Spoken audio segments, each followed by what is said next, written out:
আজ আমি এখানে 250 গ্রাম সিম নিয়েছি। এই সিম দিয়ে আজ আমি বানাবো সিমের পাতুরি। সিম পাতুরিতে নিয়েছি আমি এখানে কিছুটা লাউ পাতা নিয়েছি, নরম নরম দেখে লাউ পাতা তুলে নিয়েছি, 6-8টা লাউ পাতা নিয়েছি। এই লাউ পাতা দিয়ে বানাবো সিম পাতুরি। এই পাতুরি মুখে লেগে থাকবে, যেমন দেখতে হবে তেমন খেতে হবে। এই সিম পাতুরি তোমরা পুরোটা দেখবে, শুরু থেকে শেষ পর্যন্ত দেখবে, আর চ্যানেলটা আমার অবশ্যই সাবস্ক্রাইবার করে দিবে। এই পাতুরির মশলা নিয়েছি, এখানে সর্ষে নিয়েছি হাফ বাটি, পোস্ত নিয়েছি হাফ বাটি, আর 4-5টা কাঁচা লঙ্কা, একটা আদার টুকরো। এই আমার মশলা বলতে এইগুলো আমি একটু শিলে পিষে নেবো। তোমরা পারলে একটা মিক্সারে দিয়ে নিতে পারো, কিন্তু আমি শিলে বেটে করবো। এইবার আমি সিমটা এইভাবে মোটার দিকগুলো কেটে আমি এই যে সিমের দড়িগুলো বের করে নিচ্ছি, দড়িগুলো ছাড়িয়ে নিচ্ছি, তুলে নিচ্ছি। কাটবো একে পরে। প্রত্যেকটা এইভাবে আমি সিমগুলো ছাড়িয়ে নিচ্ছি, এই দড়িগুলো বের করে নিচ্ছি। এইবার আমি এইভাবে সরু সরু করে সিমটা কেটে নিচ্ছি। দেখো সব সিমগুলো আমি এইভাবে কেটে নেব। এইভাবে দেখো সিমগুলোকে আমি সাইজ করে কেটে নিয়েছি। এইবার চলো শিলের কাছে মশলা করতে। শিল ধুয়ে পরিষ্কার করে নিয়েছি, সর্ষে নিচ্ছি, পরিমাণ মতন পোস্ত নিচ্ছি, সাথে 4-5টা কাঁচা লঙ্কা আছে, আর একটা আদার টুকরো আছে। এই 4টে মশলাকে আমি শিলে একটু ভালো করে পিষে নেব। দেখো বাটা হয়ে গেল।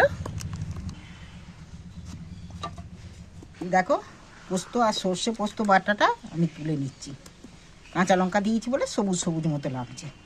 কালারটা দেখতে কিন্তু ভালো হয়েছে, হালকা হালকা সবুজ সবুজ।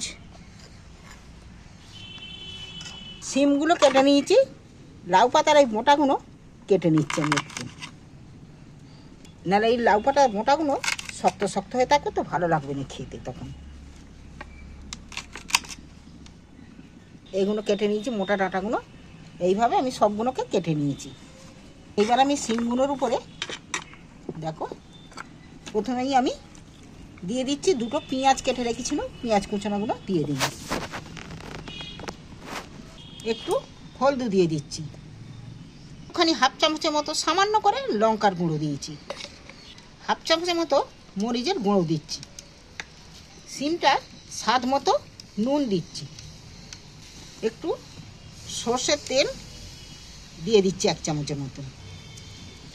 আর এখানে যে সর্ষে আর পোস্ত বেটে রেখেছি তার অর্ধেকটা পরিমাণ দিয়ে দিচ্ছি,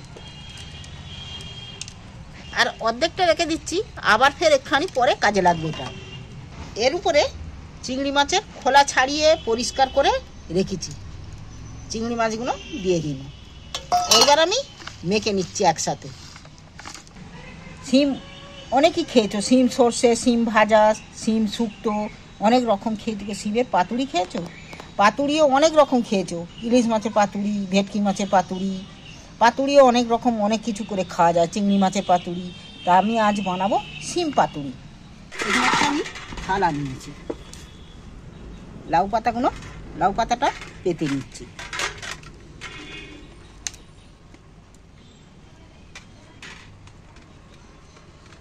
এবার আমি চামচে করে এই মাল মশলা যেগুলো মেখে রেখেছি দিয়ে দিচ্ছি।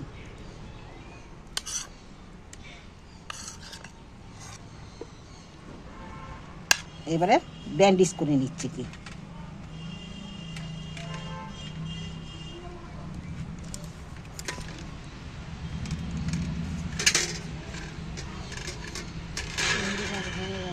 সাদা সুতো নিয়েছি,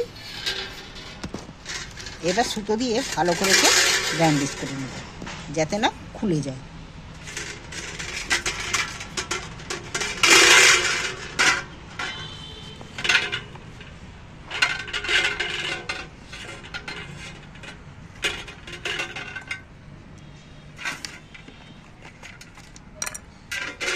এইভাবে প্রত্যেকটাকে বেঁধে নেব।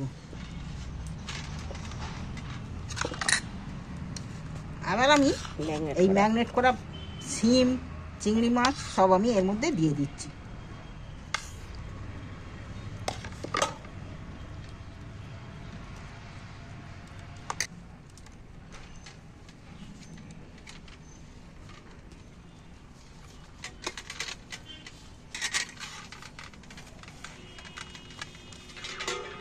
আবার সুতো দিয়ে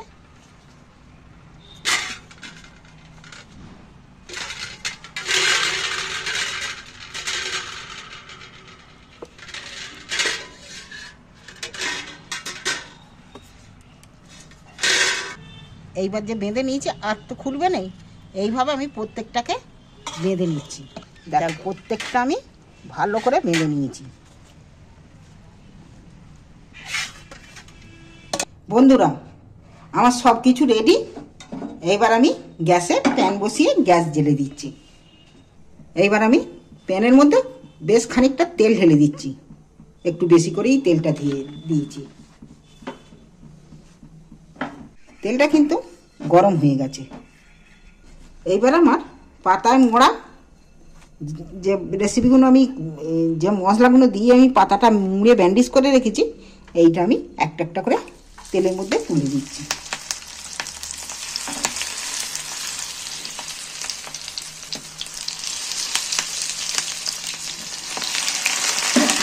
এটা আমি একটু চাপা দিয়ে ভাজবো। এবার আমি একটু খুলছি। এইটাকে একটু চাপা দিয়ে তবে পাতাগুলো ভালো সেদ্ধ হবে, খেতে তবে ভালো হবে। আমি এটা এক পিস করে উল্টিয়ে দিচ্ছি। ভাজাটাও ভালো হবে, ভেতরের মাল মশলাগুলো সেদ্ধ হয়ে যাবে।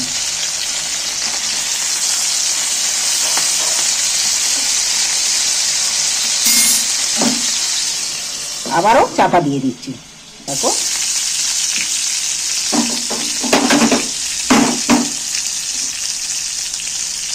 এইভাবে আস্তে করে গ্যাসের ফ্লেম কমিয়ে দিয়ে উল্টে পাল্টে ভালো করে ভেজে নিলে তাহলে জিনিসটা খেতে কিন্তু দারুণ স্বাদের হবে।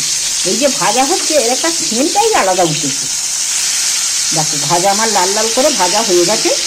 এপিট ওপিট করে উল্টে পাল্টে পুরোটাই ভাজা হয়ে গেছে।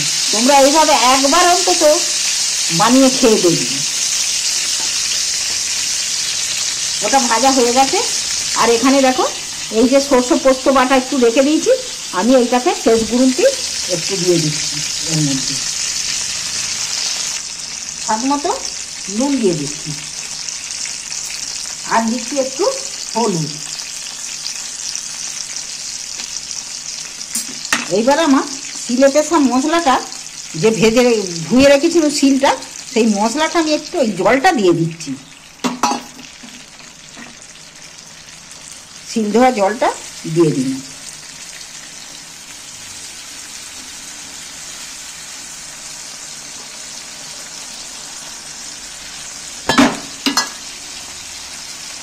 এইভাবে একবার অন্তত পাতুরি বানিয়ে খেয়ে দেখবে।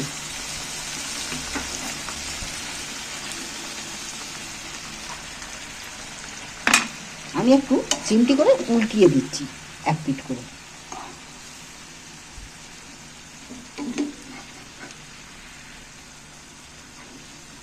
তাহলে মশলাটা এপিট ওপিট করে দু পিঠই মশলাটা পেয়ে গেল। আর গ্যাসের ফ্লেম কমিয়ে দিয়ে আমি আবারও চাপা দিয়ে দিচ্ছি একটু। এইটা একটু ধীর ধীর করে 2 মিনিট ফুটবে। এই পাতুরি তোমাদের ভালো লাগলে চ্যানেলটা অবশ্যই সাবস্ক্রাইবার করে দিও। এইটা ভাতের সাথে আমি তুলে দিন দিয়ে এইবার এই পাতুরি আর গরম ভাত আর তোমাদের কিচ্ছু লাগবে না এই রেসিপিতে। একে দিয়ে ভাত খেয়ে তোমাদের তৃপ্তি হবে। সুতো দিয়ে যে বেঁধেছিল সেই বাঁধাটা আমি কেটে নিচ্ছি। সুতোটা এটা যেন ফিতে কাটা হচ্ছে আমার। পাতুরিটা সুতোটা কেটে নিন। এইবার আমি পাতুরিটা ভেঙে ভাত দিয়ে খাচ্ছি। ও দেখতে যেমন হয়েছে খেতেও কিন্তু একদম তেমন হবে।